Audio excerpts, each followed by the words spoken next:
ایک instrument of accession sign ہوا تھا جس کے تحت کشمیر نے انڈیا کو جوائن کر لیا تھا، اور 370 اس ریلیشن شپ کو ایک طرح سے ڈیفائن کرتا ہے. ہمارا مسئلہ 370 نہیں ہے. بی جے پی کے ساتھ کام کرتے ہیں جرنلسٹ، وہ تو کہہ رہے ہیں کہ پاکستان سے بات چیت تبھی سیریس ہوگی جب وہ 5 اگست کے سٹیپس کو اکنالج کریں گے اور ایکسیپٹ کریں گے، کیونکہ ان چیزوں پہ اب کوئی بات نہیں ہوگی. ایک تو جیسا کہ پہلے بھی ذکر کیا تھا آپ نے کہ جو خطہ ہے اس میں بڑی ڈیولپمنٹس ہو رہی ہیں. پاکستان کی جانب سے بھی یہ اب مذاکرات کو لے کے خاصا وارم جیسچر دیا گیا. جو مودی ہیں، پرائم منسٹر مودی، ان کی جانب سے وزیر اعظم پاکستان کو خط لکھا گیا جس میں وہ اعتماد کی فضا قائم رکھنے کے اور خوشگوار تعلقات کے خواہاں ہیں پاکستان کے عوام کے ساتھ. یہ ایک بڑی روٹین کی چیز ہے. اگر آپ کو یاد ہو کہ پاکستان اور بھارت کے درمیان 70 سال تک یہ لیٹرز ایکسچینج ہوتے رہے ہیں. ایک دوسرے کے نیشنل ڈے پہ، یوم آزادی پہ دونوں ممالک کے سربراہ ایک دوسرے کو خط لکھتے رہے ہیں. ان کی بلکہ اس سے کئی زیادہ سبسٹینٹیو لیٹرز لکھے گئے ہیں.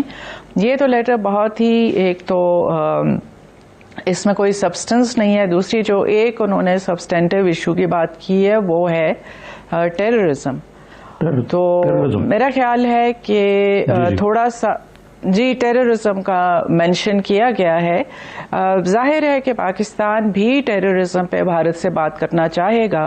جو چیز اس میں تھوڑی سی مجھے انٹریگنگ لگی ہے کہ ہماری طرف سے جس طرح ایک پبلک فورمز پہ جس طرح ڈسکشن ہو رہی ہے کہ جیسے بہت بڑا بریک تھرو ہو گیا، گورنمنٹ آف پاکستان کو اس پہ اپنی پوزیشن کلیئر کرنی چاہیے، کیونکہ بہت اسپیکولیشنز ہو رہی ہیں.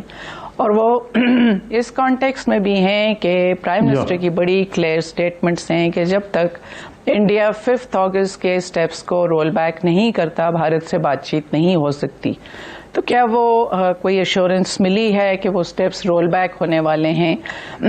اگر آپ انڈیا کے جو سوشل میڈیا پہ پبلک فورمز میں ڈبیٹ ہو رہی ہے، یا جو انڈیا کے جو ان کی ایجنسیز کے ساتھ یا بی جے پی کے ساتھ کام کرتے ہیں جرنلسٹ، وہ تو کہہ رہے ہیں کہ پاکستان سے بات چیت تبھی سیریس ہوگی جب وہ 5 اگست کے سٹیپس کو اکنالج کریں گے اور ایکسیپٹ کریں گے، کیونکہ ان چیزوں پہ اب کوئی بات نہیں ہوگی. تو ان حالات میں کیا کوئی ڈائیلاگ ہونے جا رہا ہے؟ مجھے لگتا نہیں. جی ہاں، صحیح ہے آپ کی اسسمنٹ ہے، لیکن آرٹیکل 370 کی تنسیخ کا ذکر ہم نے بھی کیا نہیں جب یہ ویلکم کیا اس کی مودی صاحب کے جیسچر کو اور یہ ڈی جی ایم اس کا جو ہوا ہے.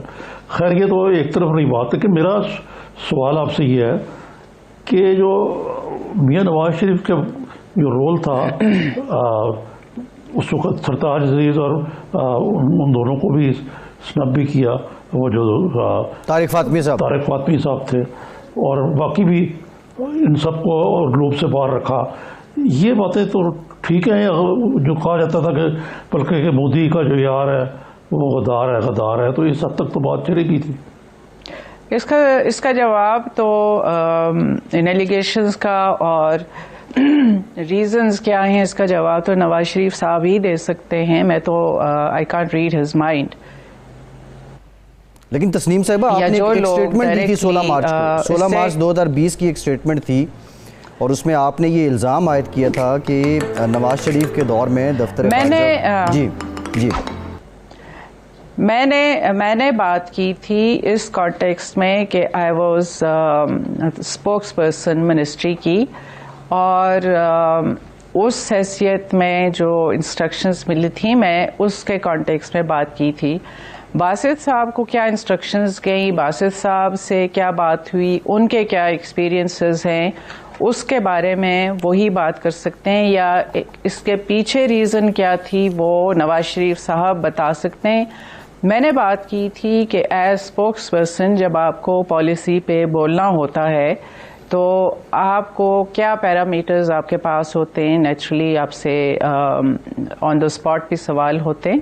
میں نے اس کانٹیکسٹ میں بات کی تھی اور ان انسٹرکشنز کی بات کی تھی، یا کب مجھے کہا گیا کہ آپ اس پہ بات نہیں کریں گی، اور یہ وہ باتیں ہیں جیسے یہ کہنا کہ میں نے کامنٹ نہیں کرنا، یہ میں اس وقت بھی لائیو میڈیا کو بھی میں نے کہا تھا، اس لیے میں نے کوئی